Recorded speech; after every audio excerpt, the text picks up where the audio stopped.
Como habíamos quedado, la clase del día de hoy va a ser una clase a manera de repaso. No vamos a poder abarcar eh, todos los temas, pero hice una selección de algunos ejercicios que nos ayuden, que sean como ayuda de memoria a los temas que hemos estado estudiando hasta la fecha y que serían evaluados en el examen del día jueves. Son más o menos unos 7 ejercicios que hay uno ahí en cada una de esas cejitas del archivo de Excel. El primero que está en este momento proyectándose es el ejercicio típico de una muestra de datos que nos permite hacer lo que es la estadística descriptiva de la muestra con los parámetros más importantes de la misma. Entonces vamos a comenzar. Dice que esta tablita de datos que aparece aquí corresponde a precios redondeados a centavos por galón de gasolina. Gasolina estándar Simplon. En fin, tenemos aquí una muestra. Aquí ya están contabilizados la cantidad de datos que tiene la muestra y para avanzar en algunas cosas del ejercicio, he puesto aquí también los mismos datos, pero ya ordenados ascendentemente, que es algo que para efectos de algunos ejercicios, como saben, sobre todo la elaboración de los diagramas de tallo y hojas, que aquí está mal escrito.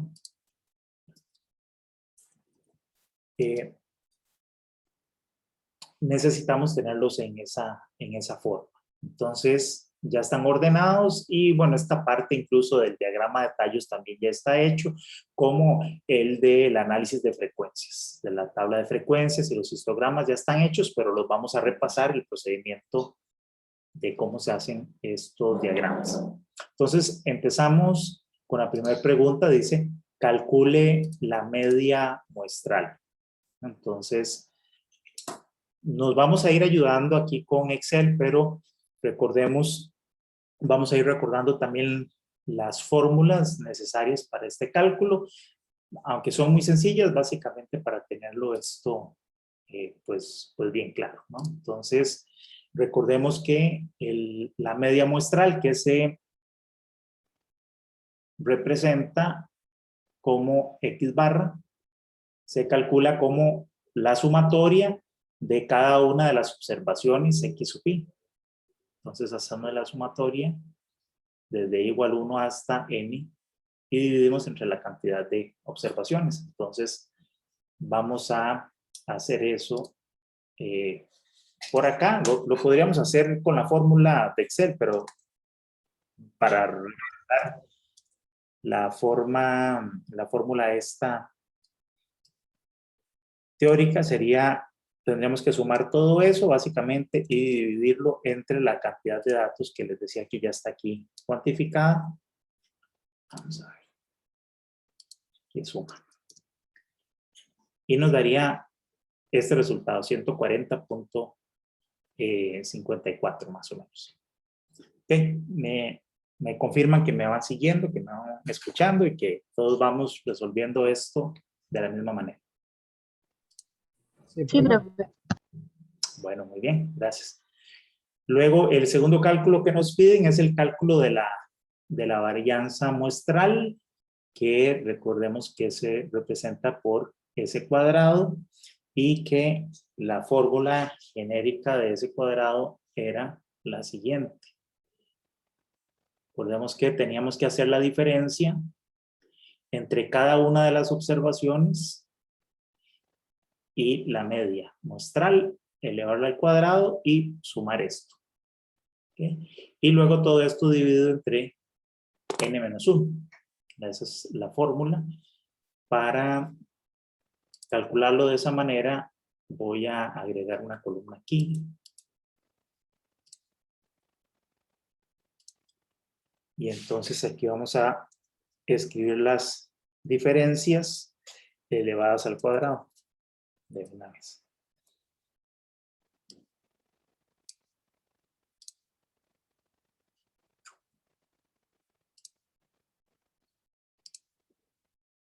Entonces, haríamos cada una de las observaciones menos, perdón, esta, que es el promedio, y eso elevado al cuadrado. Entonces, calculamos eso y por acá haríamos la suma de todas estas diferencias dividido entre la cantidad de datos menos 1. Y obtendríamos este valor, 6.6. Luego nos solicitan la desviación estándar, que no es otra cosa más que la raíz cuadrada de la varianza. Entonces sería la raíz de esto.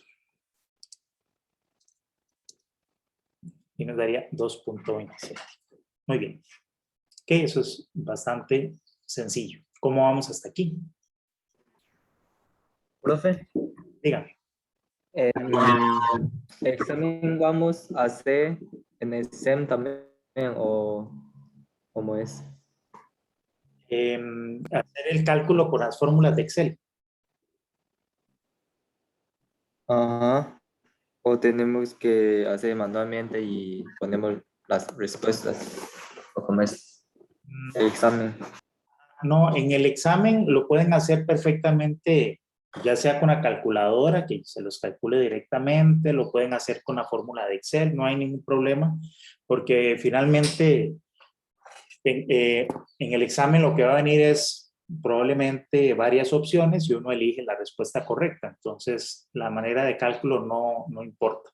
Yo lo hago así, nada más pues para recordar y saber bien, tener bien claro qué es lo que Excel o cualquier programa calcula, ¿verdad? Saber qué es lo que estamos haciendo.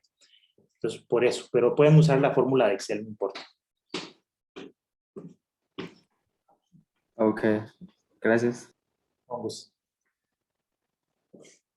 Ahora, vamos con el cálculo de los cuartiles. Entonces, recordemos que esos corresponden a los 3 percentiles más importantes, que son el de 25, 50 y 75% de los datos. Entonces, para eso, recordemos también la fórmula que teníamos, donde primero calculábamos un índice, ¿no? Entonces, ese índice, voy a anotar la fórmula por aquí, la fórmula del índice la calculamos como F, donde F es el porcentaje correspondiente al percentil que queremos calcular. 25.25, .75, .5 o cualquier otro, según sea la necesidad que tenemos de cálculo. Y luego eso lo multiplicamos por n más 1. Eso nos daría el índice que ocupamos para el cálculo. Y este índice lo que nos va a determinar, con base en esto, es las posiciones I y las posiciones I más 1. Eso es lo que nos va a indicar. En medio de las cuales se encuentra el valor del percentil, en este caso del cuartil que andamos buscando. Entonces, el primer cuartil correspondería al 25%, entonces el valor de F es 0.25. El segundo cuartil, 0.5, y el tercero, 0.75. Entonces, aplicamos, bueno, aquí me hizo falta espacio para la fórmula del índice. Vamos a introducir aquí una columnita adicional. Tengo que mover todo esto. Vamos a, mejor lo calculo aquí para no desbaratar mucho vamos a correr esto.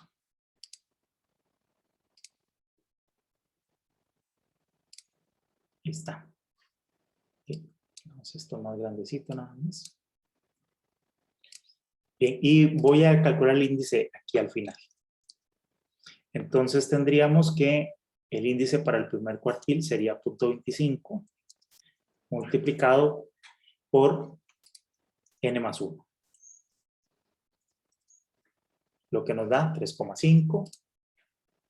Entonces eso quiere decir que nuestro cuartil del 25% va a estar entre las posiciones 3 y 4, ¿no? Con los datos ordenados ascendentemente. Entonces, voy a poner aquí para guiarnos la numeración. Esta es la observación 1, 2, 3, 4, 5, 6, 7, 8, 9, 10, 11, 12 y esta es la observación 13. Entonces, buscamos esos dos números, ¿verdad? La posición 3 y 4, que tenemos los valores 137 y 139. Entonces, recordemos, esos serían estos dos valores. Entonces, tendríamos la posición I corresponde a 137 y la posición I más 1 a 139. Bien, el cuartil entonces lo calculamos de la siguiente manera. Lo que hacemos es que recordemos que la parte decimal del índice, en este caso 0.5, nos dice a qué distancia entre estos dos números se encuentra el cuartil que andamos buscando. Entonces está a la mitad de estos dos valores. Entonces el cuartil sería 137 más la mitad, 0.5 de la diferencia entre estos dos valores. Sería el valor 138. Bien, ¿preguntas de este cálculo?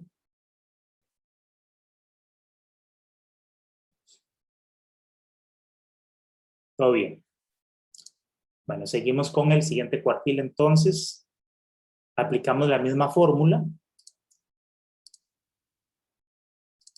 Entonces sería en este caso 0.5 por n más 1. Y tenemos que el índice nos da 7. Eso quiere decir que la observación número 7 directamente corresponde al cuartil número 2. Entonces, esta posición. Aquí no necesitamos un índice I más 1. ¿De acuerdo? Sería directamente este valor. Entonces, aquí el índice es, bueno, el I es 141. Aquí no ocuparíamos un I más 1 porque esto no tiene parte decimal, ¿verdad? Y directamente el cuartil, perdón, se fue esto para abajo.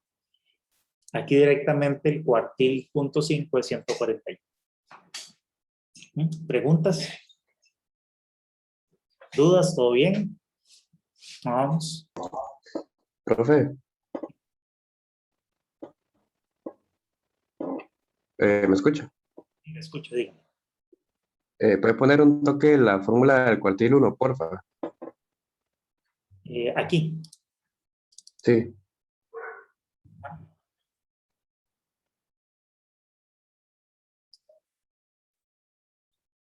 Entonces, es este valor que es el índice I más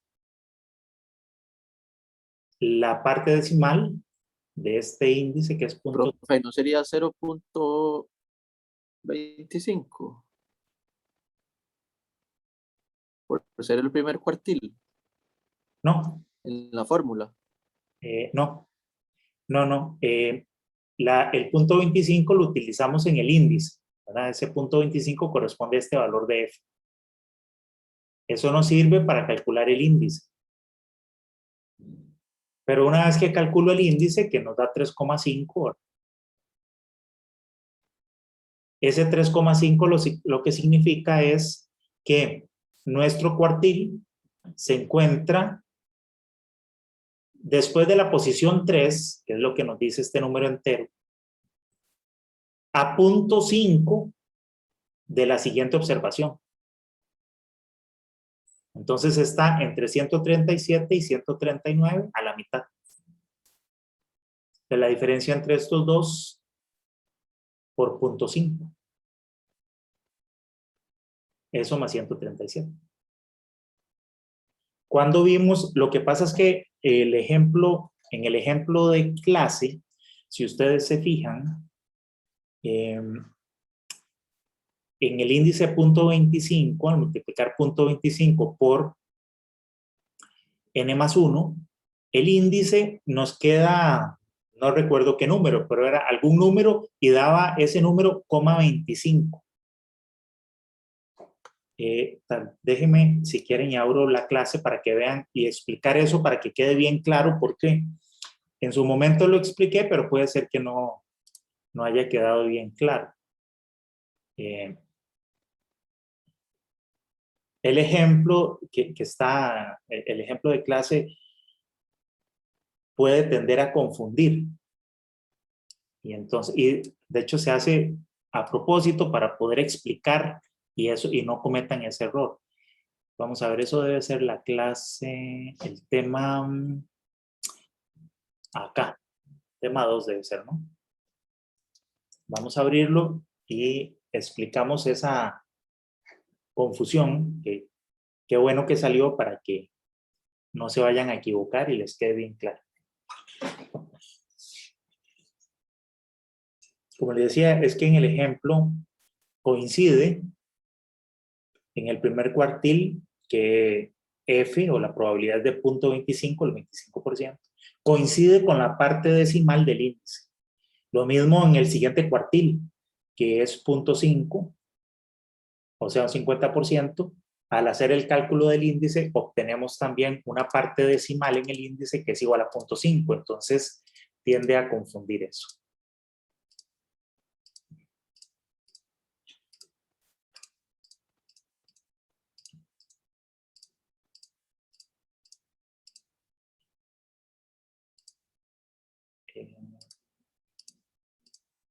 Aquí está. Ajá, entonces les decía, aquí lo que ocurre es que cuando hago el cálculo del índice para el primer cuartil, entonces fíjense en ustedes si este es el primer cuartil, que es el 25% de los datos, pero al calcular el índice, la parte decimal del índice da 0,25. Entonces, el índice dice que es 20,25, lo que quiere decir ese 20,25 es que nosotros vamos a tener nuestro cuartil ubicado entre la posición 20, que da, si nos venimos aquí, la posición 20 es 143, es este número, y la posición 21, que es 145. Aquí están los dos números que aparecen aquí. Entonces, digamos, si esta es la posición 20, esta es la posición 21, esta tiene un valor de 143, esta de 145. El índice dice que es 20,25. Entonces quiere decir que está de aquí, entre el 20 y el 25, hacia allá, está a 0,25 de esta distancia. Pero entonces, para calcularlo, haría la diferencia entre 145 y 143. Esa es la distancia que hay entre los dos índices, el I y el I más 1. Y está a 0,25 de estos dos, o sea, 0,25 de esto. Por lo tanto, corresponde al número 143, perdón, 143 más esto. Pero este porcentaje es por esta parte decimal, no por el 25% del índice, no es eso. Entonces, en nuestro caso,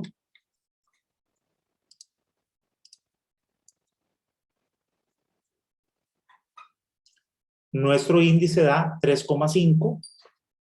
Entonces, ahí lo que quiere decir, como decíamos hace un rato, es que nuestro cuartil va a estar entre la posición 3 y la posición siguiente, que sería la posición 4. Entre 3 y 4. Que en nuestro caso la posición 3 es 137 y la posición 4, 139. ¿Y a cuánto está entre 3 y 4? De que está en la posición 3,5, o sea, está justo aquí a la mitad.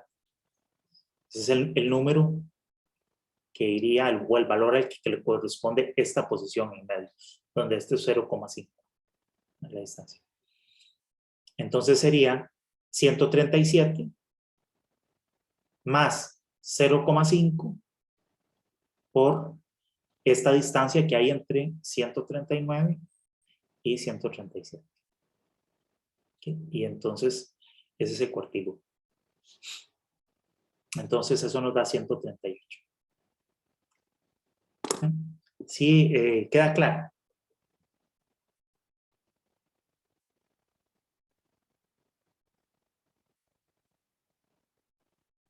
Sí, profe. Sí, profe.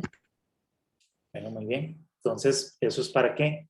Entonces, no nos vayamos a equivocar en eso. Profe, Dígame. no es 0,25 en este caso, porque estamos en el cuartil 1. Es lo que acabo de explicar. Ah, ok. O sea, si el cuartil es el primero, F es 0,25, 0,25 es el valor que utilizo aquí para el cálculo del índice. Eso está bien, entonces 0,25 por n más 1, o sea, por 14. Eso está bien. Eso nos da el índice, que da 3,5.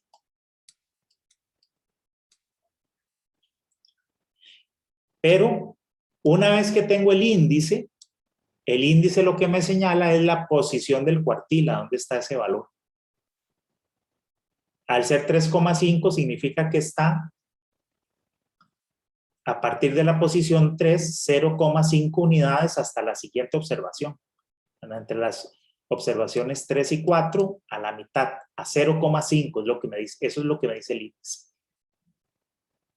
Entonces, por eso aquí, las posiciones 3 y 4 son 137 y 139, y en este caso, el cuartil número 1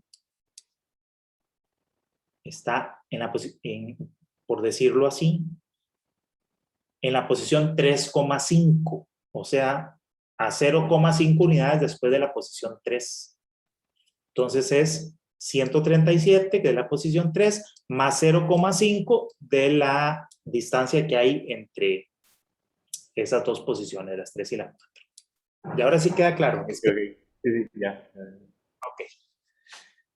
Pero bueno, es bueno que salga la duda, salió 2 veces, muy seguida hoy, ahora, pero que quede claro y no se vayan a confundir con eso. Bien, entonces ahora seguimos con el siguiente cuartil. Decíamos, acá F es 0.5. Entonces, aplicando aquí 0.5 por 14 nos da 7. Eso nos da el índice 7. En este caso, entonces, el cuartil, el índice lo que marca es la posición del cuartil. ¿A dónde está ubicado ese valor? Al decir 7, entonces, nos lo marca exactamente en la posición 7. Entonces, la posición 7 era 141. Entonces, aquí no necesitamos I y el I más 1. Con solo el I es suficiente y ese sería el cuartil, 141. Bien. Profe, Dígame. siempre que el índice sea un número así como 7, digamos, entero, el cuartil va a ser igual que el I minúscula. Ajá, así es. Sí, Ok, gracias. porque precisamente este número, el número del índice, lo que nos indica es la posición, ¿verdad? Es decir, si tenemos aquí los datos ordenados de menor a mayor, ahí están los números, hasta llegar a n. ¿Verdad? Empezamos con primera observación hasta la observación n. Este índice lo que nos dice es un marcador, nos dice a dónde está ubicado el cuartil que andamos buscando. Entonces, este nos decía 3,5. Entonces, quiere decir que ese es posición 1, posición 2, 3, 4, 5, 6, vamos a poner aquí 7 y ahí seguimos. Entonces, 3,5 significa que está aquí. Exactamente a la mitad entre las posiciones 3 y 4. Entre 137 y 139, entonces nos da 138. Pero en el cuartil que sigue, el cuartil número 2, nos dice el índice que está en la posición 7. Entonces es este número, exactamente este. Ese es el cuartil 2. En este caso, entonces corresponde directamente a 131. Este estaba entre 137 y 138. Eso es lo que significa el índice. Ok, entonces ahora sí seguimos entonces con el siguiente cuartil. Entonces, igual, sería 0,75 por n más 1. Nos da 10,5. Entonces, siguiendo el mismo razonamiento, este índice nos indica que el cuartil está ubicado entre la posición, supongamos que está la 10, entre la 10 y la 11 a la mitad. Entonces está entre estas dos posiciones. Entre 143 y 143. O sea, es 143. Pues ahí no hay no hay nada que hacer, ¿no? 143. ¿Alguna duda con esto? ¿Queda bien claro?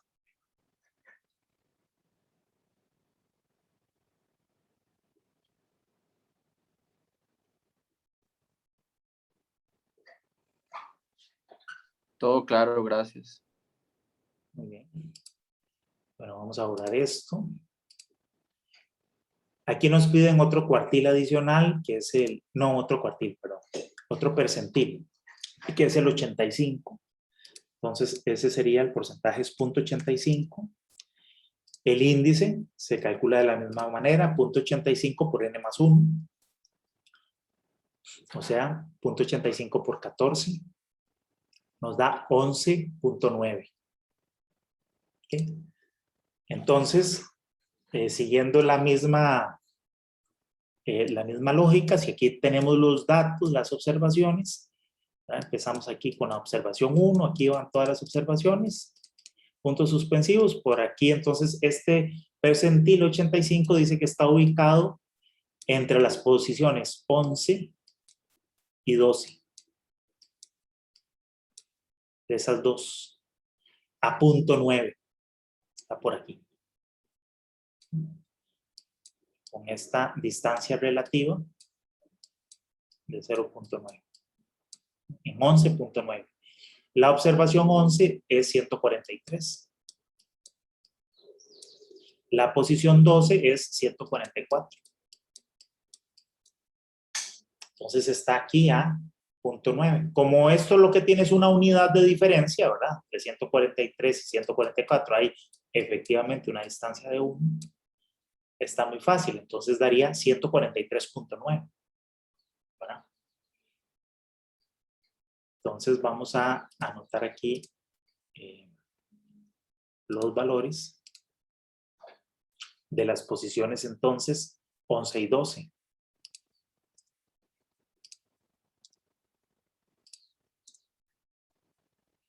Vamos a copiar esta fórmula.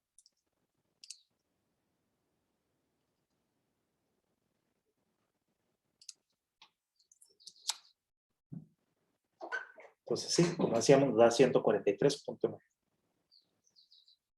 Creo que este ejercicio en particular aclara muy bien los diferentes escenarios que podemos tener a la hora de calcular un percentil, incluyendo los cuartiles, y cómo es la forma correcta de hacerlo. Ok, ¿alguien tiene duda todavía sobre esto que necesite ser aclarado o ya quedó bien claro para todos?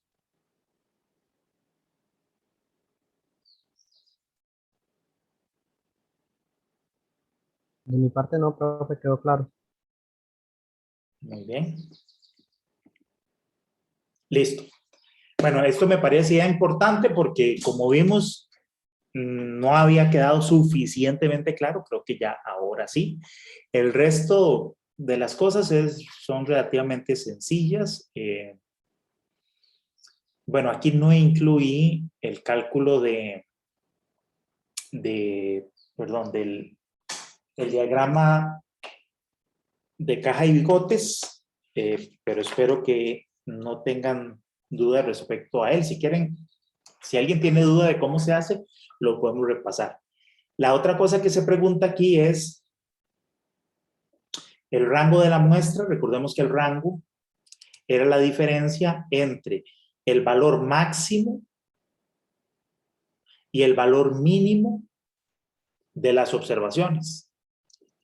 Los podemos ver aquí en los datos ordenados. Es la diferencia entre 144 y 137. Eso nos da 7. Ese es el rango. Profe, bueno, ahí no cambia nada, pero si no me equivoco, en la fórmula que usted hizo no incluía un dato o sea, no incluía los 13 datos para el rango mínimo, si no me equivoco, creo. No cambia porque era el máximo y mínimo, estaba bien, pero Correcto. sí no se incluyó. Tienes razón. Me faltó ahí jalar un poquito la fórmula. Creo que ahora sí. Ajá. Muchas gracias. Okay. Bien, en todo caso, bueno, ahí lo hice con fórmula, pero como tenemos aquí los datos ordenados, entonces buscamos el valor máximo, que corresponde a 144, y el valor mínimo, entonces ese es el rango, la distancia que hay entre estos dos. Eso nos da 7. Hice una representación de los datos mediante un diagrama de tallos y hojas, porque en este caso, en particular, me parece que como los datos tienen un rango relativamente pequeño, ilustraba muy bien las diferencias de hacer el diagrama de tallos y hojas, el normal, versus los otros diagramas que se hacían de 2:1 y de 5:1. Vean que si lo hacemos el diagrama normal, tendríamos solamente 2 tallos, 13 y 14, y tendríamos un diagrama así con un par de columnitas, que no nos dice mucho. Si lo separamos en el diagrama de tallo y hojas de 2:1, es decir, donde un tallo va con los números de 0 a 4, o sea, las primeras 5 unidades, y el otro de 5 a 9, nos queda exactamente lo mismo. No hay ninguna diferencia entre estos dos. Pero si ya lo separamos en un diagrama de 5:1, ya logramos ver un poquito mejor la forma en que los datos se dispersan, ¿no? Nos da esta forma. Que de hecho, si la comparamos, vean este diagrama, está horizontal, pero imagínense este diagrama de forma vertical, ¿verdad? Teniendo el tallo aquí horizontal y las hojas hacia arriba. Vean que este diagrama coincide con la forma que tiene el histograma, que es otra forma de representar los datos, con un diagrama de frecuencias. Tiene precisamente esta forma. Entonces, bueno, esto ya estaba resuelto para no perder mucho tiempo haciéndolo, pero lo que quería era comentarlo. Espero que no sé si alguien tiene alguna duda de cómo se hacen estos diagramitas de tallo y hojas. Y si no, continuamos.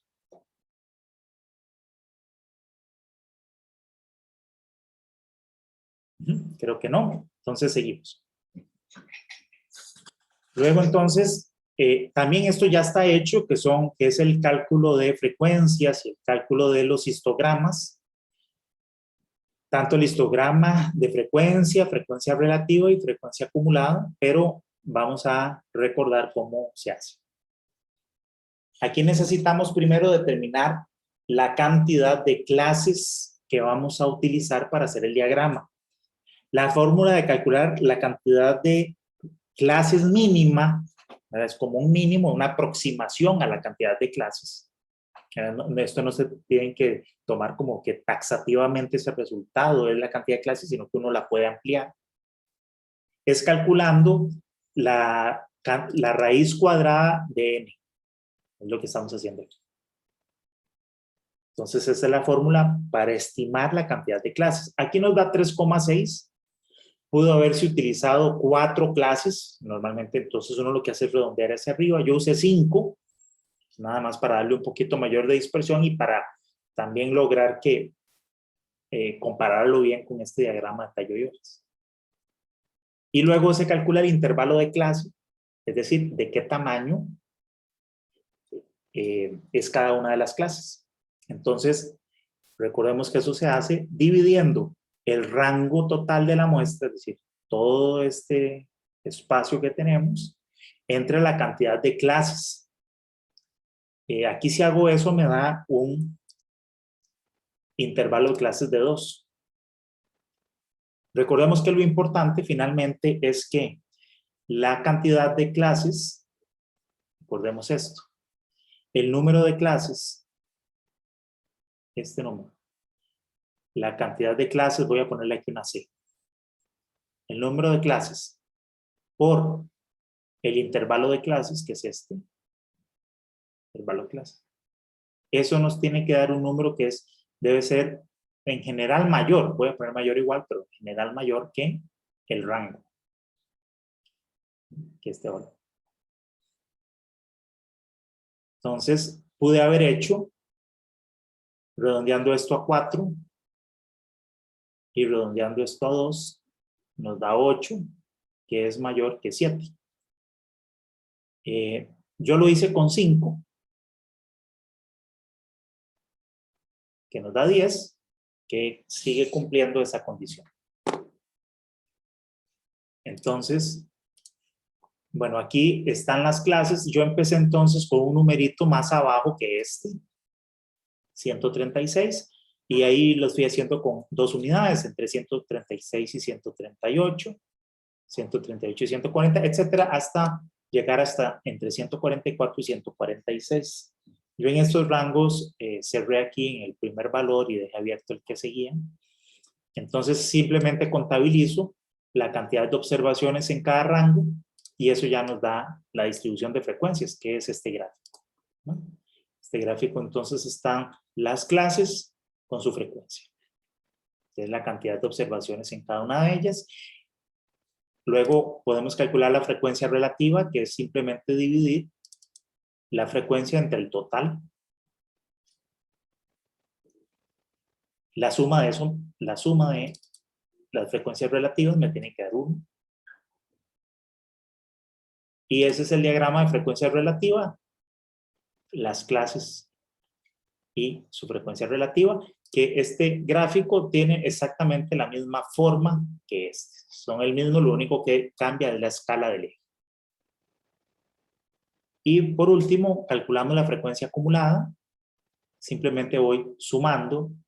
En la primera clase pongo el mismo valor de la frecuencia relativa y luego voy sumando, voy acumulando más este, más este, más este. ¿Okay? De tal manera que en la última clase me tiene que dar 1. Tengo que llegar al 100% de las observaciones. Entonces aquí se ve cómo voy sumando la frecuencia más la que sigue. La acumulada más la que sigue. ¿Okay? Y este es el diagrama de frecuencia acumulada, donde también tengo en el eje horizontal las clases y en el eje, en las columnas, la frecuencia acumulada. Ok. Bien.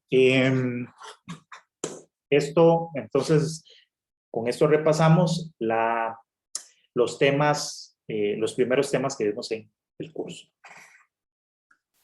Bien, si no tienen dudas o consultas, seguimos con el próximo ejercicio. Como les digo, no están todos los temas, pero hay como una selección ahí de ejercicios que me encontré ahí, entonces los ajusté un poquito y es lo que vamos a ver. Bien, son dos preguntas de más o menos el mismo ejercicio. Y dice así, la idea es que ustedes lo traten de resolver y luego entre todos lo revisamos.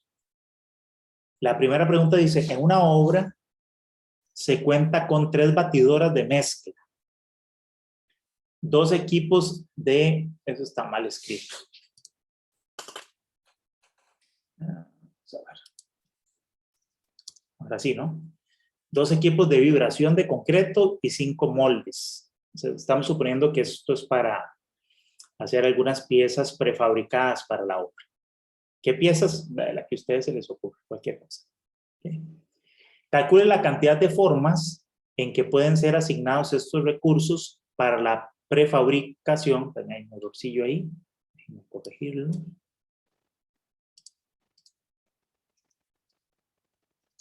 Ajá. De piezas de concreto para la obra. Es decir, de cuántas formas posibles puedo yo, si voy a, la idea es, voy a fabricar, a prefabricar una pieza, tengo que elegir pues una batidora, un equipo de vibración y un conjunto, digamos, de molde. Entonces, ¿de cuántas formas posibles podría yo elegir esos equipos? Si alguien lo tiene ya resuelto, me dice para que lo resolvamos aquí. Sería 30, profe. Bueno, Sería 30. vamos a ver. Nosotros tenemos, vamos a escribirlo así, la cantidad de batidoras. Vamos a ponerlo aquí los números. Son 3, ¿no? Entonces está más chiquitito. Se va más ordenado.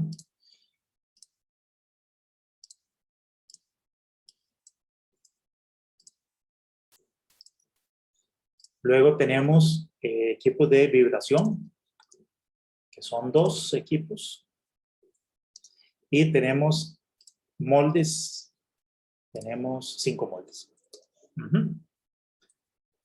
Entonces, efectivamente, ¿verdad? Este es muy sencillo. Aquí lo que se aplica es la regla de la multiplicación, ¿verdad? Entonces, la cantidad de formas posibles que podemos asignar a los equipos sería, bueno, tenemos 3 posibilidades de este equipo, 2 posibilidades de este equipo y 5 posibilidades.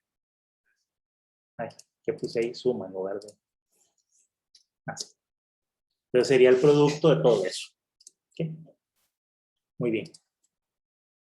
Luego tenemos la siguiente pregunta, dice que tengo 2 capataces encargados de los prefabricados y que queremos determinar la cantidad de formas en que se puede asignar un equipo de cada tipo, es decir, una mezcladora, un equipo de vibración y un conjunto de moldes a cada uno de estos capataces, ¿verdad?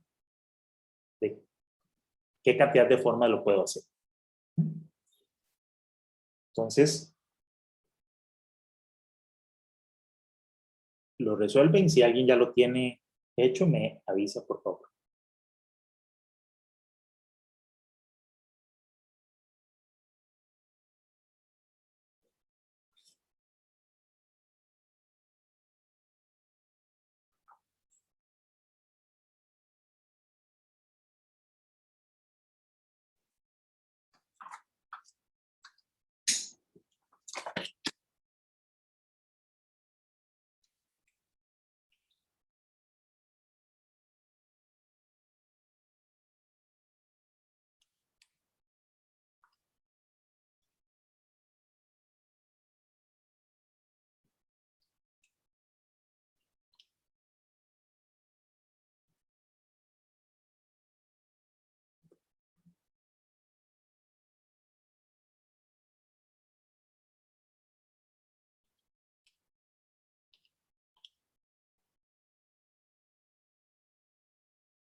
Profe, ahí no podría volver a aplicar la regla de la multiplicación.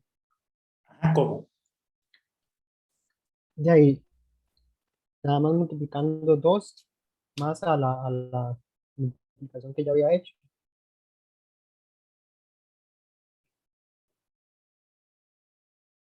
O sea, multiplicar 30 por 2.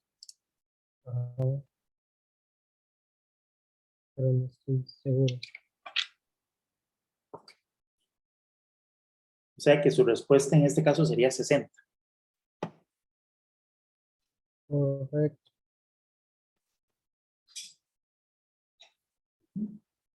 Ah, ¿los demás están de acuerdo con esa forma de calcularlo o tienen otra?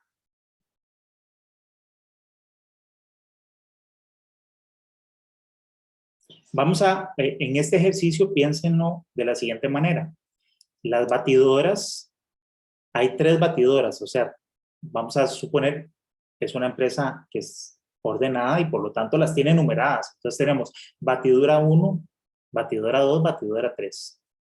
Lo mismo, equipos de vibración, el V1 y el V2. Y los moldes, está el molde M1, M2, M3, M4, M5.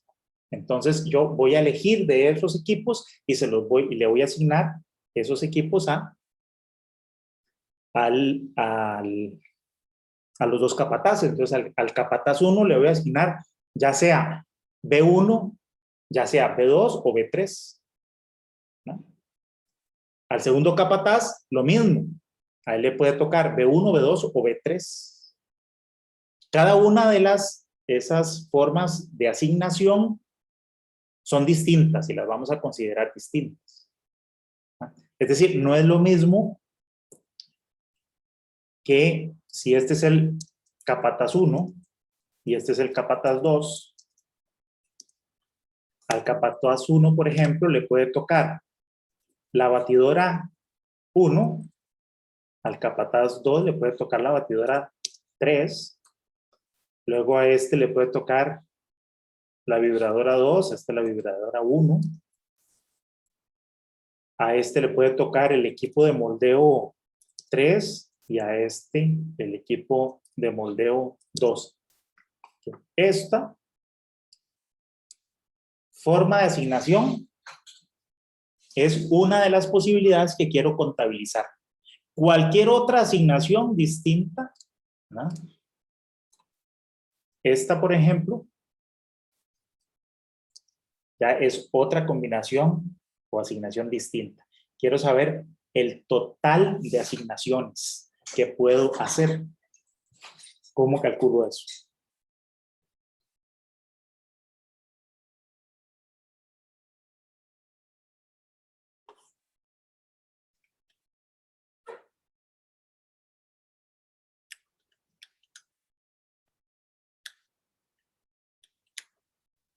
Profe, no hay que hacer una regla de multiplicación para cada capataz, tomando en cuenta que ya el segundo se quitó una opción de cada equipo. A ver, vamos a ver. Digamos, para el capataz 1 tengo 3 opciones de batidora, 2 de vibración y 5 moldes. Sí, Entonces, para el capataz 1 tengo como 30 formas, ¿no? Igual. perdón, aquí me equivoco. Ajá. Y para el capataz 2, entonces tengo solo 2 batidoras, un equipo de vibración y 4 moldes. 2, 1 de vibración y 4 moldes. Y entonces, ¿cuánto es el total? Yo diría que sumarlo, ¿no? 38.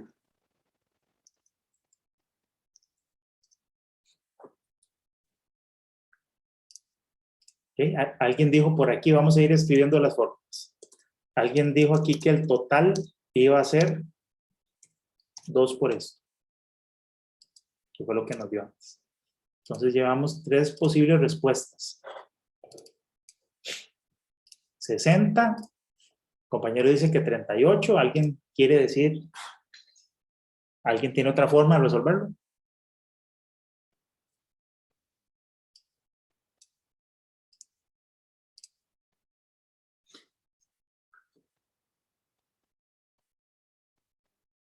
Yo siento que también podría ser con la regla de permutación, pero tampoco sé cómo aplicarla bien. O sea, en el caso este específico. Porque como lo pensé yo, tal vez me estaría dando 90, Voy a, pero como le digo, no. ok, voy a escribir, el compañero dice que lo podríamos hacer con la fórmula de las permutaciones, ¿no? Vamos a llamarlo PNDR, que era la fórmula N entre N menos R, ¿verdad?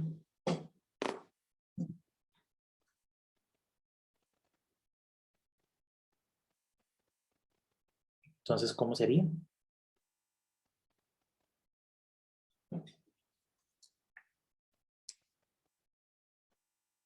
¿Cómo aplicaríamos la fórmula? Yo lo que pensé es, digamos, son 10 elementos que se tienen que distribuir, entonces N era 10 y R son entre los que se tienen que distribuir, que son los dos capataces, entonces 2. Y eso, pero no sé. O sea, usted diría que tengo 10 aquí, 10 factorial, entre, sí, ¿verdad? Ah, eso me dijiste 10 aquí, ¿no? Ajá, eran 3, ¿no? Y R, 2. Ajá. O sea, 10 menos 2 factorial, así, ¿no? Y eso, ¿cuánto Da dice? 90, profe. Ah, 90. 90. ¿Sí? Entonces, esa es otra forma. ¿Estará eso bien?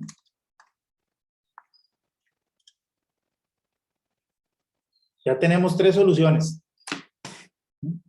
Vean que si este ejercicio lo hubiera puesto en el examen, esas serían las soluciones que ustedes encontrarían. Ustedes encontrarían por un lado, no sé, hasta podría poner esta, podría poner 30, 60, 38, vea qué montón de resultados posibles. ¿Okay? ¿Habrá alguna otra forma de hacerlo?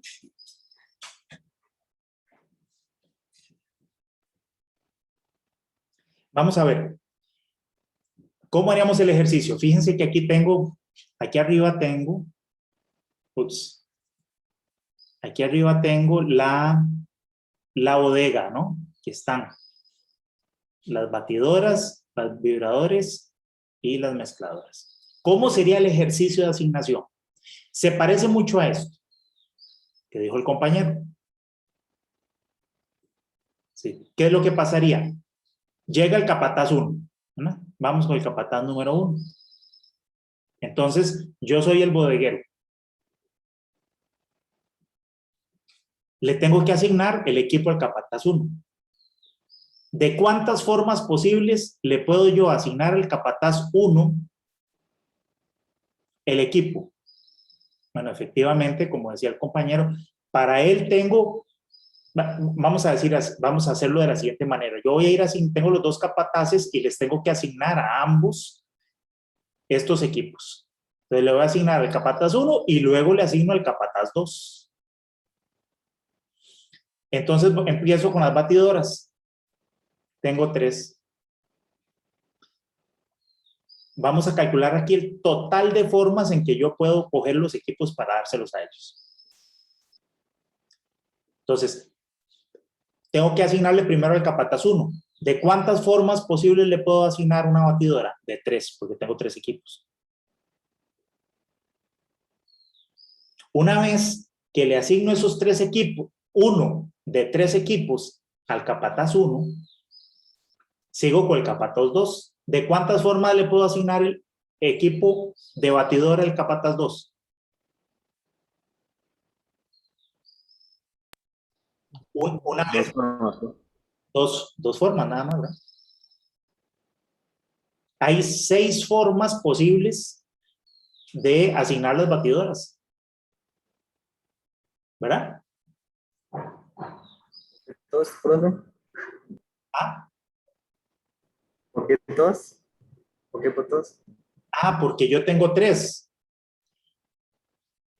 Tomo una de ellas y se la asigno al capataz 1. Tengo tres formas de hacer eso. Aquí le asigno la batidora al capataz 1. Una vez que le asigno la batidora al capataz 1, solo me quedan dos. Y entonces hay dos formas de asignarle la batidora al capataz número 2. Entonces hay 6 formas de asignar batidoras. Vean, sería así. Las batidoras se llaman batidora 1, batidora 2 y batidora 3. Una forma de asignarla sería, este es el capataz 1 y este es el 2. Entonces a capataz 1 yo le podría asignar la batidora 1. Si le asigno la batidora 1, al capataz 2 solamente le puedo asignar o la batidora 2 o la batidora 3. Si al capataz 1 le asigno la batidora 2, al capataz 2 solo le puedo asignar la batidora 1 o la batidora 3. Y si a este le asigno la 3, a este solo le puedo asignar la 1 o la 2. Aquí tengo 1, 2, 3, 4, 5, 6 formas de asignar las batidoras. ¿Okay? Este 3, lo que dice es, tengo, fíjense, 3 formas de asignar batidora al capataz 1. Una vez que le asigno al capataz 1 batidora, solamente me quedan, si le asigné esta, solamente me quedan 2 formas de asignarle al capataz 2. O si le asigno esta otra, también solo hay 2 formas de asignarle al que sigue. Y así, siempre hay solo 2 formas. Para este tengo 3. Y para este me queda, si ya asigné una, al siguiente me van a quedar solo 2 formas de asignarles. ¿De acuerdo? Lo mismo pasa con el resto de los equipos. Ahora voy a asignar el equipo de vibración. Al capataz 1 tengo 2 formas de hacerlo. Una vez que le asigno a ese, al que sigue solo me va a quedar una forma de asignarle. ¿No? Haciendo este mismo ejercicio, a este le puedo poner el equipo de vibración 1 y por lo tanto a este le va a tocar el 2. O a este le puedo poner el 2 y a este le va a tocar el 1.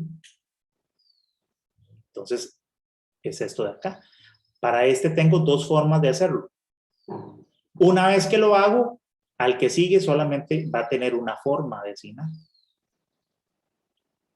Y todas estas combinaciones se multiplican con las anteriores, porque cada una de estas puede ir aquí, ¿verdad? Por ejemplo, para esta asignación que hice, yo le podría agregar cualquiera de estas combinaciones. Y lo mismo con el último equipo.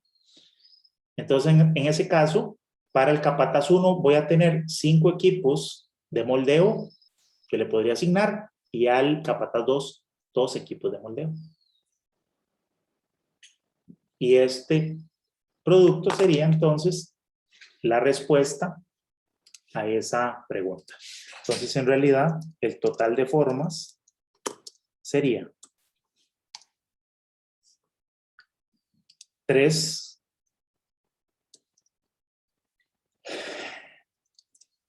por menos 1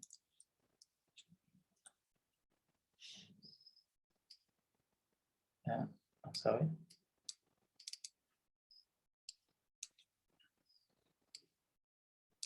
Estoy haciendo muy enredado por esto. Voy a hacerlo así. Entonces sería este. Este por este menos 1. Por este por este menos 1. Por este por ese menos 1. Ah, aquí me equivoqué en la fórmula, ¿verdad? Disculpe. Aquí es 4. ¿No? El primero tiene 5 formas de asignarle equipo de moldeo y una vez que lo asigno, al que sigue le tocan 4. Entonces la respuesta es 240.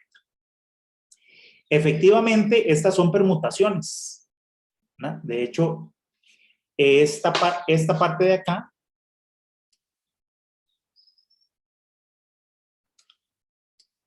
son las permutaciones de tal manera que yo, de 3 equipos que tengo de batidoras, tengo que elegir 2 para asignarle a un capataz y al otro. Y se hace con permutaciones porque ahí, una vez que elijo 2, no es lo mismo, porque aquí se importa cuál le asigno a quién. Elijo 2 batidoras, pero una va para el capataz 1 y otra va para el capataz 2, y no es lo mismo que las asigne de manera distinta, ¿verdad? Entonces, por eso va con permutaciones. Y luego esta otra son las permutaciones de 2 equipos, y voy a elegir 2. Y la última tengo 5 equipos. Perdón, aquí es 2 también. Y de esos 5 voy a elegir 2. Esas son las permutaciones. Que vean que esta permutación, según la fórmula, esto es 3 factorial entre 3 menos 2 factorial.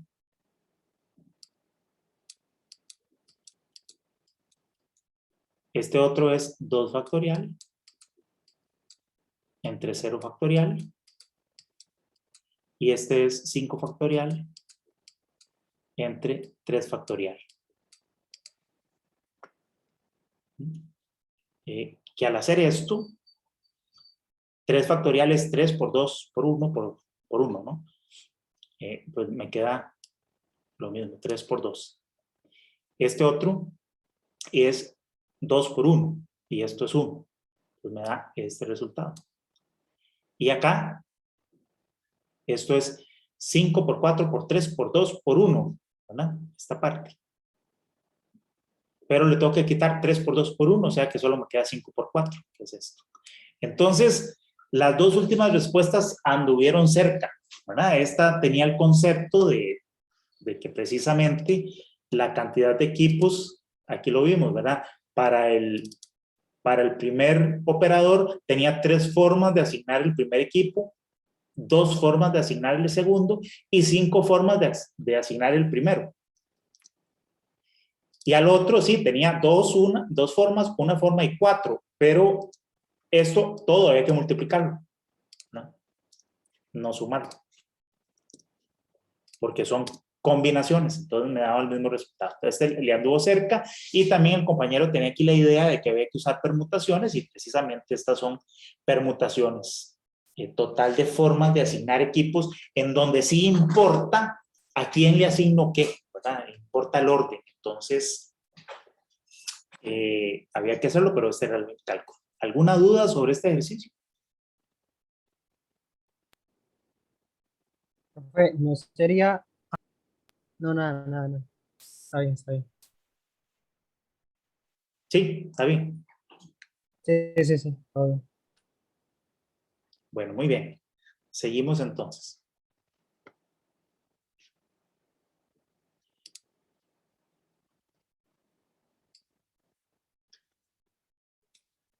Mira, aquí numeré mal esto. Esto sería E3. Falta 1.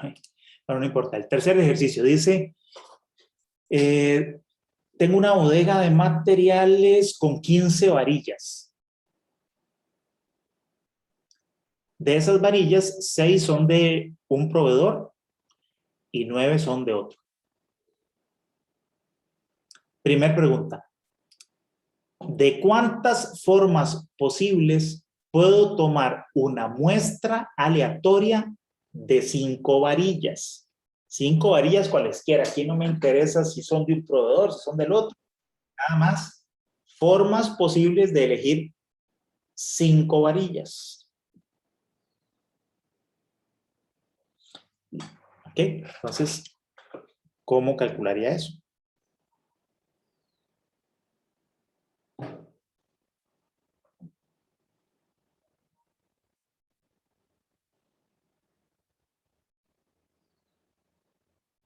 Cinco varillas distintas. Vean que en este caso, nada más un poquito de ayuda.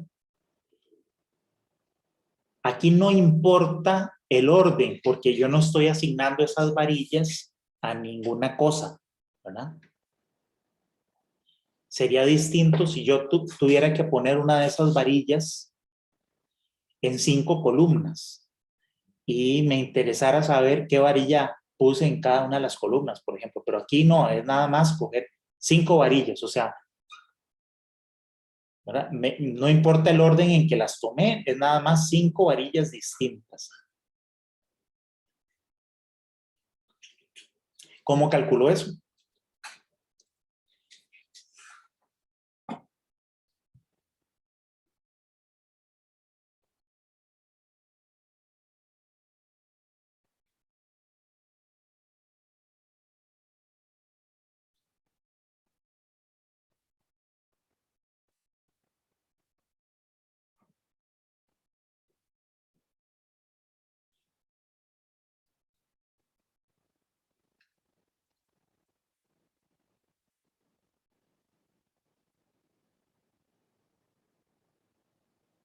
Profe, se puede con combinaciones.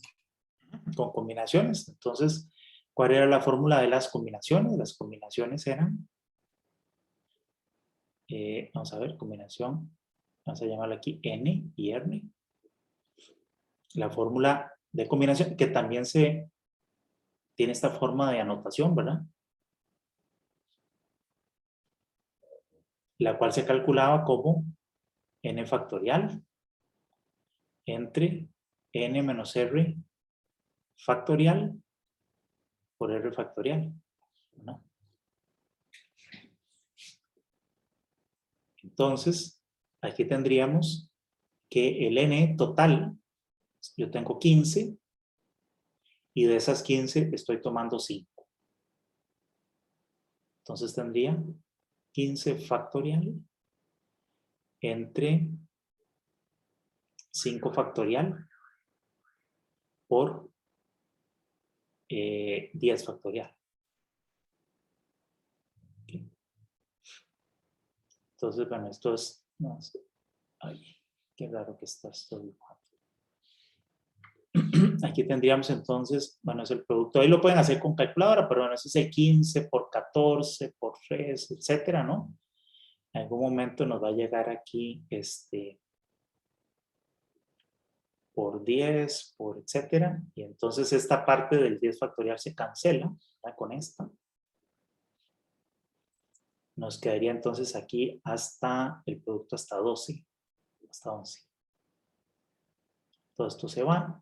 Y luego esto dividido entre 5 por 4. Por 2. ¿Okay? Entonces, ¿eso cuánto da?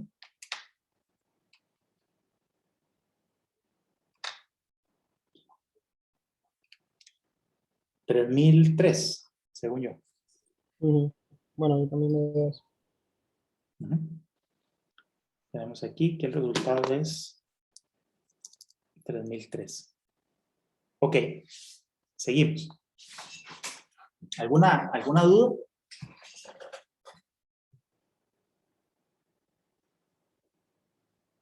Eso para que quede claro, vamos a imaginarnos un poquito como en el caso anterior de los equipos. Solo que ahora también lo que tengo aquí en la bodega son varillas. Imagínense que yo tengo aquí las varillas así numeradas, ¿verdad? Eso no va a suceder, pero vamos a suponer que si hay un número de trazabilidad en cada varilla, tengo la varilla 1, la varilla 2, la varilla 3 y así, hasta la varilla número 15. Entonces yo de aquí voy a sacar 5. Entonces puede ser que yo elija primero, yo tengo aquí las varillas que voy a sacar, la 1, 2, 3, 4, 5. De la varilla 1, bueno, tengo 15 posibilidades, ¿verdad? Tengo 15 varillas que puedo sacar. Una vez que elijo la primera, me quedan 14 posibilidades para la segunda. Luego me quedan 13 posibilidades para la tercera, 14 posibilidades para la cuarta y, no, voy mal, ¿verdad? 12, perdón. 12 y luego 11 posibilidades para la que sigue. Entonces, multiplico todo eso, 15 por 14 por 13 por 12 por 11, que es esta parte del cálculo.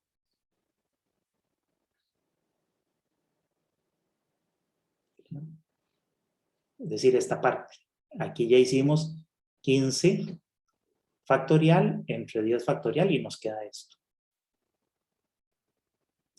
¿Por qué no dejamos el cálculo ahí nada más?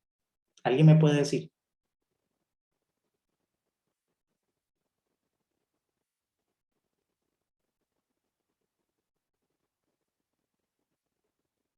¿Y por qué tenemos que dividir entre 5 factorial? O sea, ¿por qué estamos usando combinaciones y no permutaciones? Porque este cálculo 15 por 14 por 13 por 12 por 11 corresponde a las permutaciones. Esto es permutaciones 15 de 5. ¿Verdad? ¿Qué es eso? Es 15, o lo que es lo mismo aquí. 15 factorial entre 15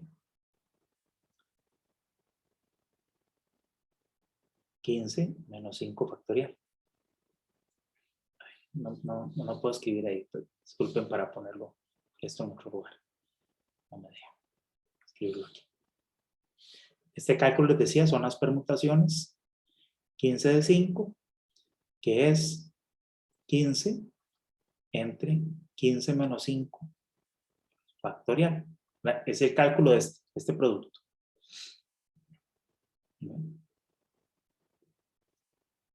¿Por qué este cálculo no es el que andamos buscando? ¿Por qué no lo puedo hacer con permutaciones y tengo que hacerlo con combinaciones? Es decir, que a esto le hace falta esta parte del 5 factorial.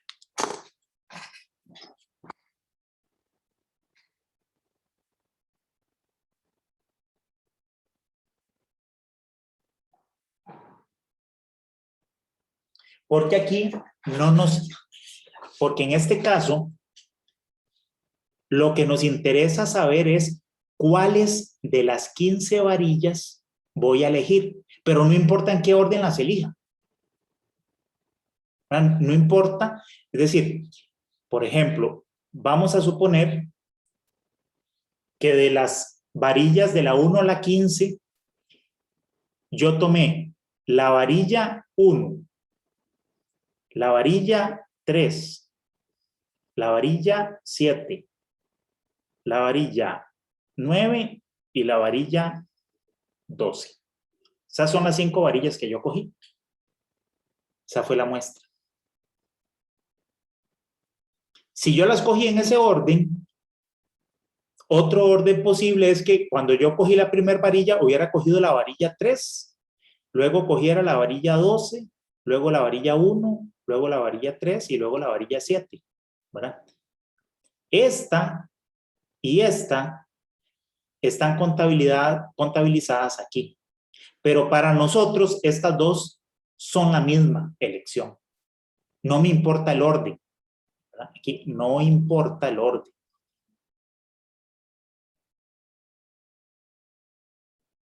Porque nada más quiero saber cuál escogí. No importa en qué orden las cogí. Por eso se usa combinaciones y no permutaciones. ¿Se entiende? Por eso tenemos que dividir entre 5 factorial, que son, una vez que yo elegí 5 varillas, el total de combinaciones posibles que yo puedo hacer aquí, digamos, de órdenes posibles, eso es 5 factorial. Pero a mí no me interesa, porque para mí esta es igual a cualquier otro orden que tenga las mismas 5 varillas, para mí es igual, es la misma elección. No me interesa contabilizarlas como elecciones distintas, son las mismas. Entonces, por eso se divide entre 5 factorial. Esa es la diferencia entre las combinaciones y las permutaciones. ¿Cuándo usaría yo permutaciones? Si yo les hubiera dicho, mire, es que yo tengo que tengo que construir 5 columnas, ¿no? Tengo 5 columnas a construir. Y en esas columnas, hasta la número 5, yo tengo que agregarle, obviamente tengo que ponerle una varilla de estas. Y sí me interesa saber la cantidad de formas posibles en que yo podría meterle una varilla a estas. Entonces, no es lo mismo ponerle a esta columna,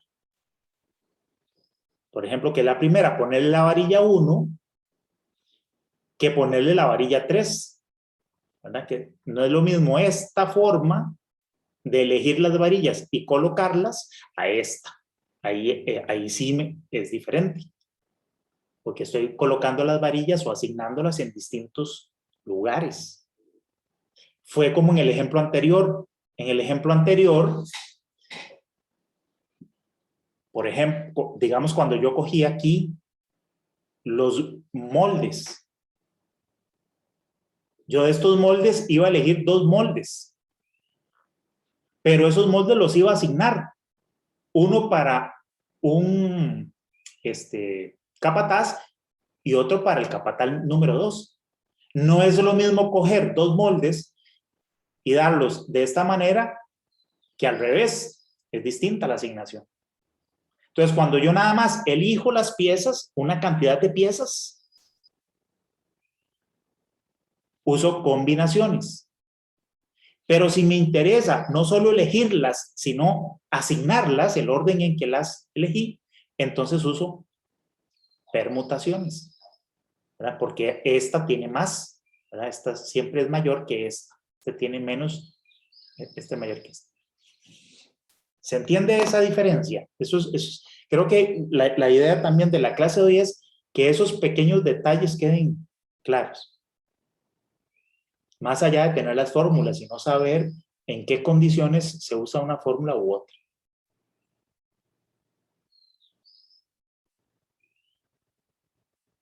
¿Alguna duda?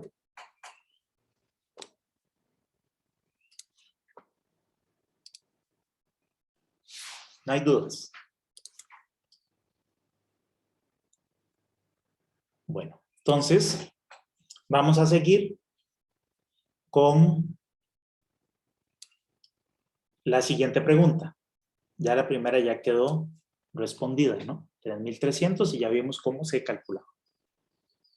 ¿De cuántas formas posibles podría tomar una muestra aleatoria de 5 varillas, pero de las cuales 3 sean del primer proveedor y 2 sean del segundo proveedor? ¿Okay? Si alguien lo tiene ya resuelto.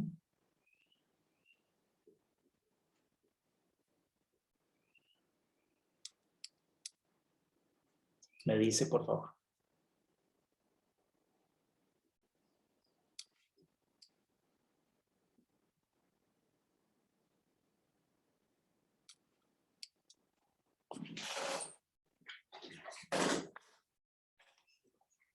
Y mientras lo van pensando, aquí vean que aquí ya sí nos importa otro factor. Metemos otro factor al problema y es que tenemos 6 varillas de estas y 9 varillas de estas. Entonces, nuestra bodega ya no la pensamos como todas las varillas ahí, todas por igual, sino sabiendo que tenemos aquí una cantidad de un tipo. Hay 6 que vienen del proveedor, esas son las del proveedor A. Y por otro lado, tengo 9 que provienen del proveedor B. Entonces, aquí el ejercicio es, yo voy a sacar de aquí siempre las 5 varillas, la muestra de 5, pero me interesa saber nada más las formas en las que yo puedo sacar de aquí, voy a sacar 3. Y de aquí voy a sacar 2. ¿Cómo calculo de cuántas formas puedo hacer eso? Con permutaciones, profe.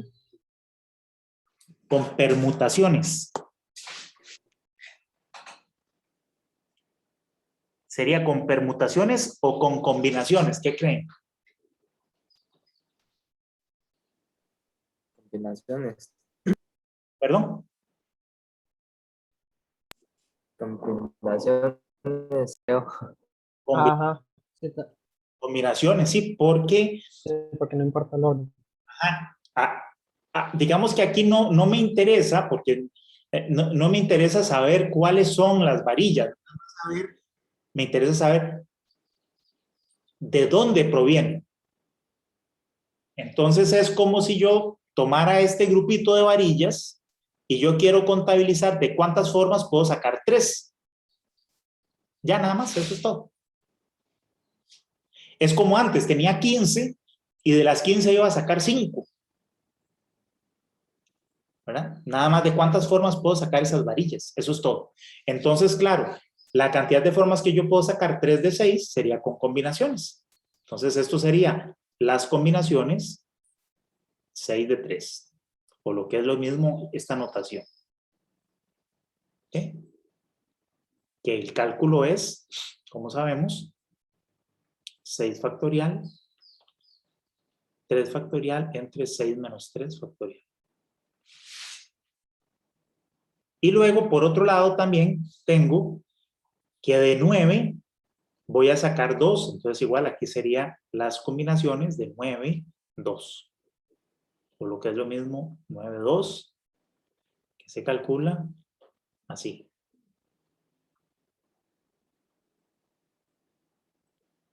Y luego esto hay que multiplicarlo, ¿verdad? Porque cada una de las combinaciones de arriba, valga la redundancia, se combina con las combinaciones de abajo. Entonces es el producto de estas dos cosas. Entonces la respuesta aquí sería, digamos, la cantidad de formas sería igual a las combinaciones 6 de 3 por 9 de 2, por lo que es lo mismo esta notación. ¿Okay? Y vamos a ver eso cuánto da, que no lo he calculado, sería entonces 9 combinaciones de 2 por 6 combinaciones 3. 720 me da.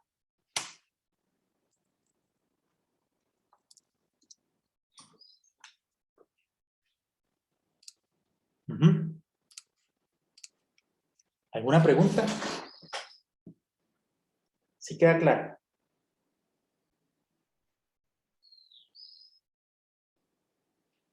Sí, profe. ¿Ok? Ahora la última pregunta es muy interesante porque vincula este cálculo o esta parte de la materia con la última que vimos, que es la de probabilidades y variables aleatorias discretas con alguna de las distribuciones de probabilidad. Dice, ¿cuál es la probabilidad de que de una muestra de 5 varillas, esa muestra esté conformada como dice la pregunta? Bueno, déjenme ver, es que esto no lo terminé de numerar. Si quieren lo corrigen aquí para que les quede el enunciado bien.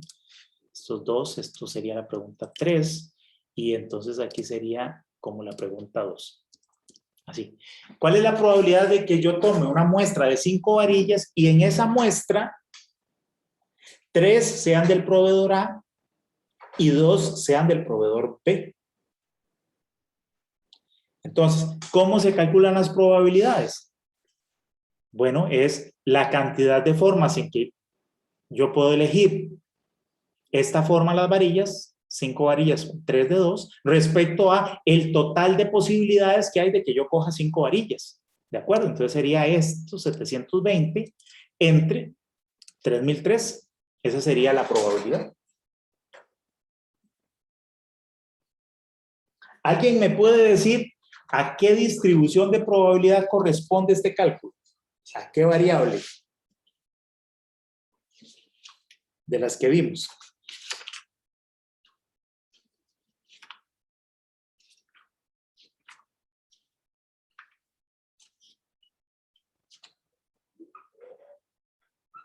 ¿Cómo se llama? Distribución hipergeométrica. ¿Se acuerdan cómo era la distribución hipergeométrica? En la distribución hipergeométrica, nosotros teníamos, vean, voy a dibujar por aquí. Somos este.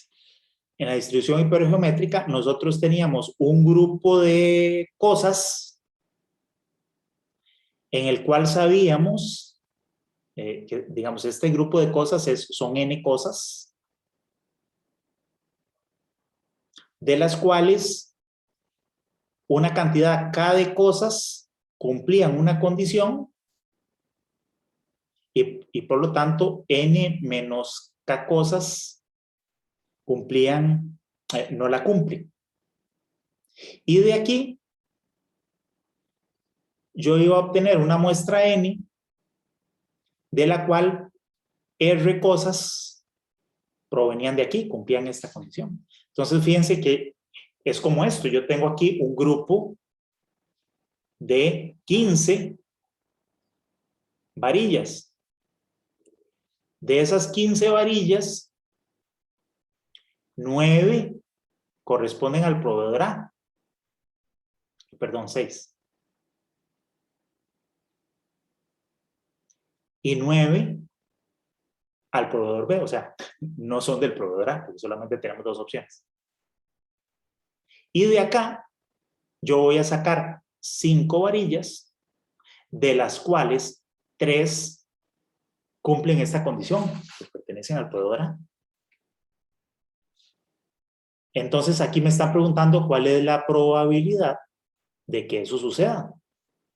¿Cuál es la probabilidad? En realidad todo eso es la probabilidad de que en una hipergeométrica x sea igual a 3. ¿Cómo se calculaba eso? ¿Recuerdan la fórmula? Era k de x, ¿por qué? ¿Esto qué es? La cantidad de combinaciones o formas en las que yo de este grupo saco 3, que corresponde a este cálculo. 6 de 3. Multiplicado por las que salen de este otro grupo, que sería de n menos k, que en nuestro caso sería 9. Yo saco las que no cumplen esa condición, que son 2, que son n menos x. ¿Verdad? Voy a sacar 5, 3 del proveedor A, 2 del proveedor B, eso es n menos x. Bueno, aquí en realidad es x, ¿ok? Estamos llamando eso x. N menos x. Y eso dividido entre el total de combinaciones en que yo puedo sacar del grupo completo n, que era n.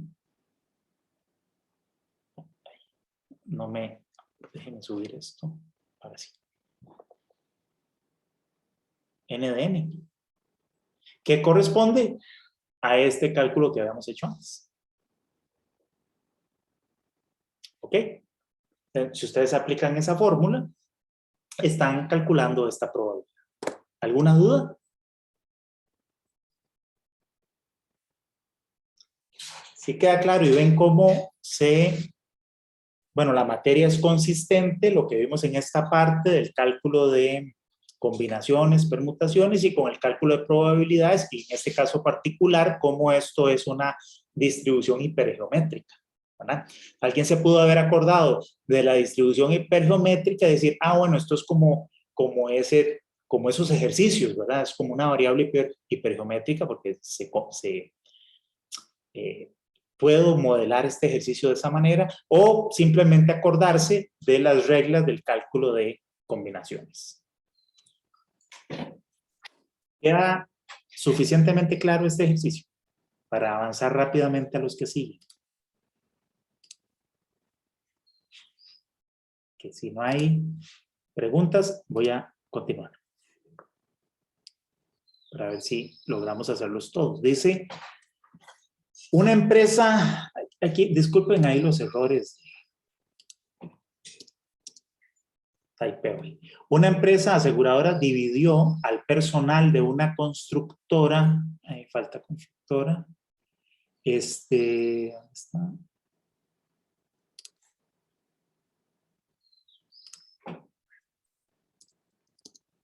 En dos clases, los propensos a tener accidentes y los que no. Las estadísticas muestran que una persona propensa a accidentes tendrá en no más de un año un accidente con una probabilidad de 0.4. Mientras que esa probabilidad decrece a 0.2 para personas no propensas a accidentes.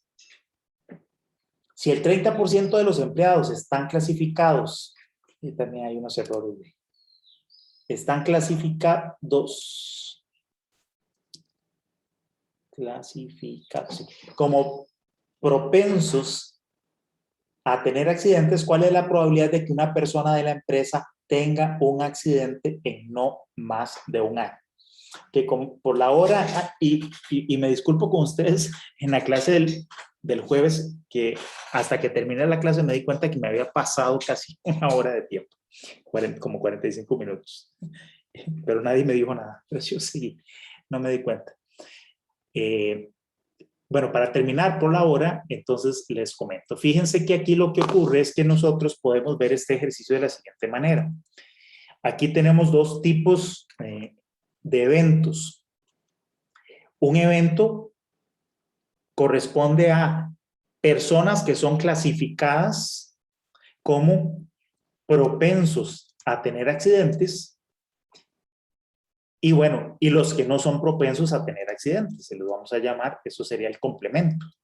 ¿Okay? Y luego, este digamos un tipo de evento que puede suceder, el ser clasificado como propenso a tener accidentes. Y luego, por otro lado, tenemos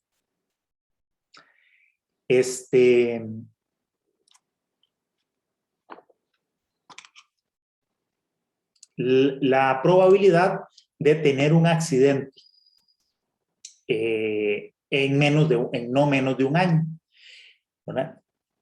Entonces, ¿cómo le ponemos a esto? Vamos a llamarlo esto más bien nada más el evento A, para que sea, vamos a usar muchas letras, y el evento A', ¿verdad?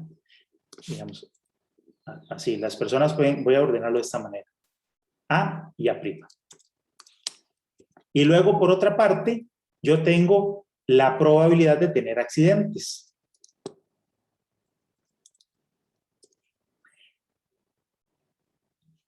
Entonces, fíjense que respecto a la clasificación de las personas, respecto a estas dos categorías, ¿verdad? Esta es la propensión a los accidentes.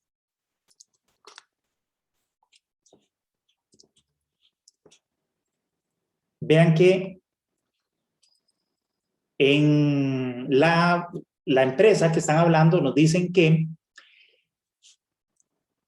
respecto a la propensión de accidentes hay un 30% de los empleados están clasificados como que tienen propensión a tener accidentes. Por lo tanto, los que no están propensos a tener accidentes son un 70%. Luego nos dicen estas otras probabilidades. Nos dicen que las personas que son propensas a tener accidentes tienen una probabilidad de tener un accidente en no menos de un año de un 40%. Eso es una probabilidad condicional. Es decir, si yo pertenezco a este grupo, al primer grupo, la probabilidad de que yo tenga un accidente es de 0.4. Es decir, la probabilidad de tener un accidente en menos de un año, si es que soy una persona propensa a tener accidentes, es de 0.4. Y esa probabilidad dice que disminuye a 0.2 para las personas que no son propensas a tener accidentes, ¿no? Entonces, esos son los datos que nos están dando. Ahora nos preguntan, ¿cuál es la probabilidad de que una persona de la empresa tenga un accidente en no más de un año? esa vean que ya es una probabilidad no condicional. Aquí lo que me está preguntando es, ¿cuál es la probabilidad de tener un accidente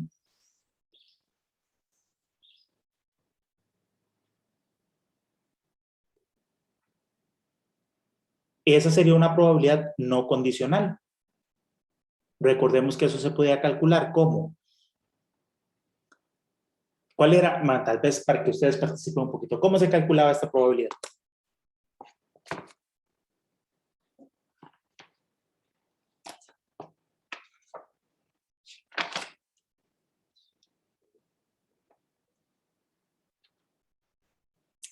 ¿Se acuerdan? Sería la probabilidad de tener un accidente si es que yo pertenezco al grupo de las personas que son propensas a tener accidentes por la probabilidad de pertenecer a ese grupo más la probabilidad de tener un accidente si es que yo no soy propenso a tener accidentes por la probabilidad de que yo no sea propenso a tener accidentes. Ese sería el cálculo de la probabilidad completa. Entonces, en nuestro caso, tendríamos la probabilidad de tener un accidente si yo pertenezco al grupo de los propensos es de 0,4. La probabilidad de pertenecer a ese grupo es de 0,3. La probabilidad de tener accidente si pertenezco al grupo de no propensos es de 0,2. La probabilidad de pertenecer a ese grupo es de 0,7. ¿Okay?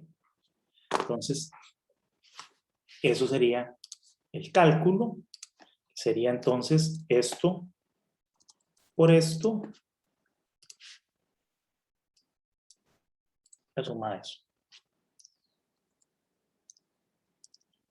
¿Alguna pregunta?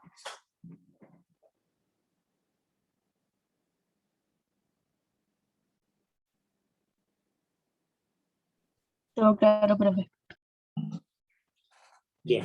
Entonces, bueno, eso sería la solución de la pregunta número 1.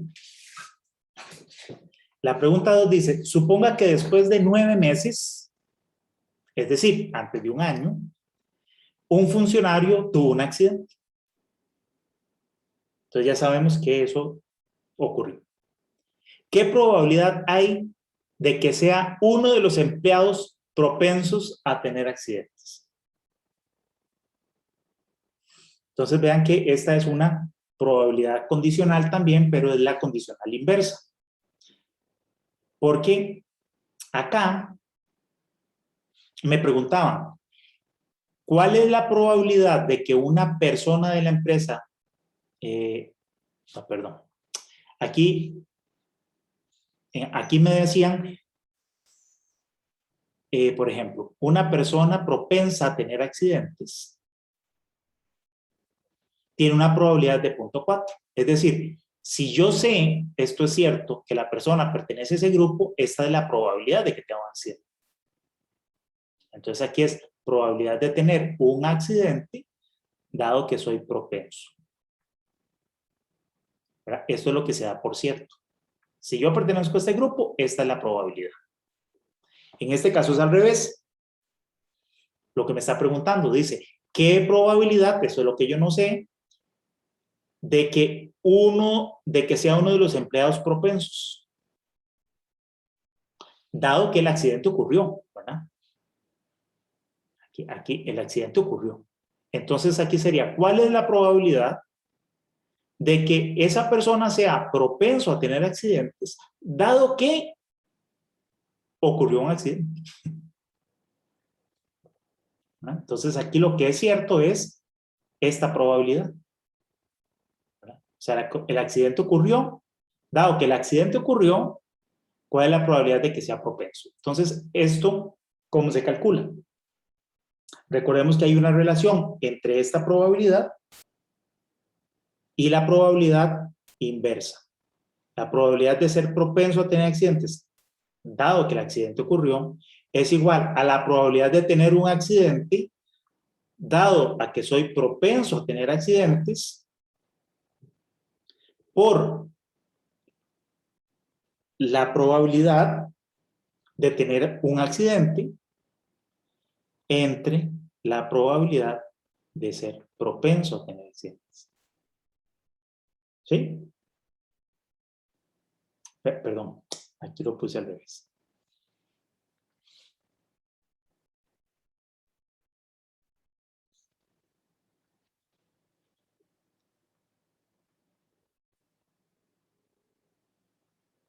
Así es. Correcto. Entonces, en nuestro caso tendríamos esta probabilidad ya la conocíamos, que era esta.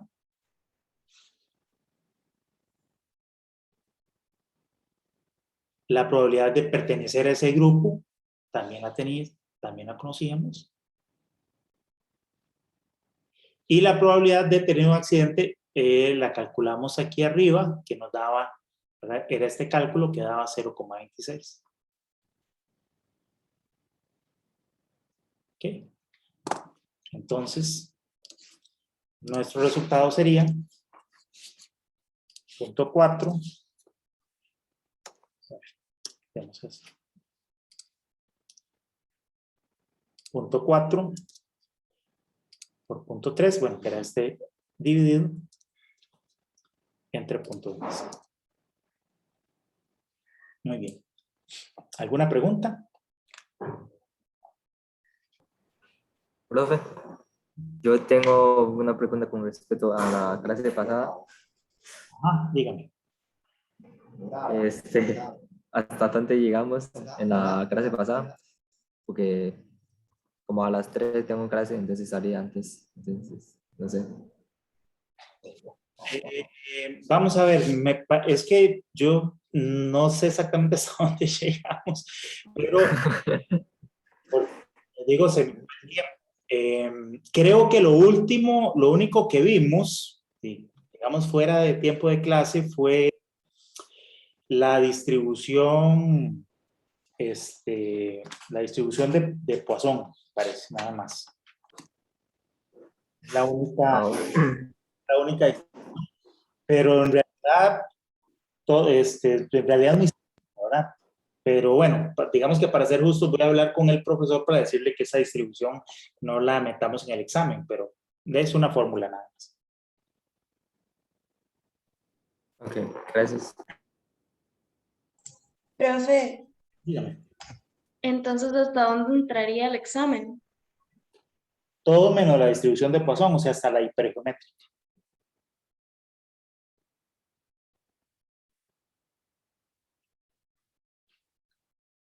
Bueno, vamos a ver, ya es la hora. Hay 2 ejercicios más que están aquí propuestos. Voy a verlo rápidamente. Dice, suponga que la función de distribución acumulada de una variable aleatoria discreta x está definida por esta función. Entonces, dice f mayúscula de x igual a 0 para x menor o igual a 0 y 1 menos la exponencial de menos x a la 2 es mayor que 0. ¿Cuál es la probabilidad de que x sea mayor que 1?